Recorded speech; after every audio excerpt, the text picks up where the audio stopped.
Right now, somewhere on the internet, someone is buying and selling a complete profile of your life. Not just your name and email. We're talking your daily routine, your emotional vulnerabilities, your financial stress levels, your political leanings, your health anxieties, and even the specific times of day when you're most likely to make impulsive decisions. And the scariest part? You handed all of it over voluntarily, one click at a time. This is the digital identity crisis that almost nobody is talking about seriously enough. Let's break down exactly what's happening and why it's far worse than most people realize. The concept of digital identity started simply enough. In the early 2000s, your online presence was a username and maybe a profile picture. By 2010, it expanded to include social connections, location check-ins, and browsing history. But by 2024, your digital identity has become something almost incomprehensibly detailed. A 2023 report from the Identity Theft Resource Center found that data breaches in the United States alone exposed over 422 million individual records in a single year. That's more than the entire US population. Now here's where it gets deeply unsettling.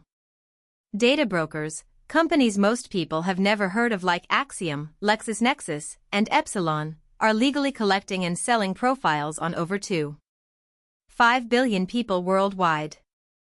Acxiom alone claims to have up to 10,000 individual data points on each person in their database. 10,000. That includes your purchase history going back decades, your medical conditions inferred from search behavior, your relationship status changes, your income fluctuations, and psychological trait scores that predict how you respond to stress, authority, and persuasion. A landmark study from MIT in 2015 demonstrated that just 4 location data points were enough to uniquely identify 95% of individuals in a dataset of 1.5 million people. 4 data points. Now multiply that by the thousands of data points collected every single day through your phone, your smart TV, your browser, your loyalty cards, and your connected devices. The picture painted of you is more accurate than anything your closest friends know about you. But the problem isn't just corporate surveillance. The real danger is what happens when this data leaks, gets stolen, or gets weaponized. In 2021, a dataset called the Facebook leak exposed the personal information of 533 million users across 106 countries. That data is still freely circulating on hacker forums today. When criminals get access to your digital identity dossier, they don't just open a credit card in your name. They conduct what security researchers call synthetic identity fraud, combining your real information with fabricated details to create ghost identities that can take years to unravel. The Federal Trade Commission reported in 2023 that identity theft cost Americans over $10.3 billion in a single year, the highest figure ever recorded. And that number only captures reported cases. Researchers at Javelin Strategy estimate the true cost is 3 to 4 times higher. Here's what you need to actually do right now.